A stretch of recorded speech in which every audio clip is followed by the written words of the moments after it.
मध्ये कणमधल्या काळामध्ये पार्थ पवारांवर पण आरोप झाले आणि तो सगळा चर्चेचा विषय झाला, तो राष्ट्रीय चर्चेचा विषय झाला. मुळात हा विषयामध्ये तुमच्याशी काही चर्चा झाली होती का? आणि विरोधक तुम्हाला याच्यात टार्गेट, म्हणजे तुमचेच मित्रपक्ष तुम्हाला टार्गेट करताय का? दिलेलेची माझ्याशी चर्चा झाल्यावर मी चुकीचं कुठलं काम कधी होणंच दिलेलं नाहीये.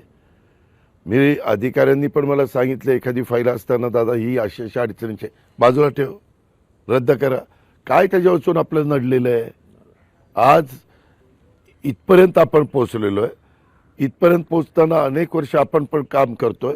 माझं काय होतं, मी सकाळी लवकर कामाला लागतो. आता आज पण तुम्ही घेतले, तुमच्या आधी एक इंटरव्ह्यू मी दिलेला आहे, ते 6 वाजताच आले होते. त्याच्यावर मी किती वाजता रात्री झोपलो तर 6ला तयार असतो आणि कामाला सुरुवात करतो.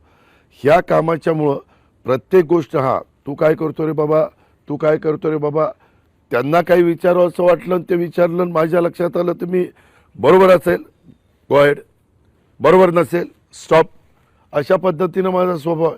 आता मी पण ते काही पेपर बघितले, जी जमीन सरकारची आहे गव्हर्नमेंट ऑफ महाराष्ट्राची, ती विकताच येत नाही. आणि मी तुमच्याकडं, तुम्ही रजिस्टर ऑफिसला आहात, तुम्हाला रजिस्ट्रेशन करायचं आहे, तुम्ही मला सांगायला पाहिजे ना, ही रजिस्ट्रेशन होऊ शकत नाही. ही राज्य सरकारची जमीन आहे. आत्ता लीजवर बॉटॅनिकल गार्डनला केंद्र सरकारला दिलेली लीज संपल्यावर ती पुन्हा आमची होणार आहे. संपला विषय.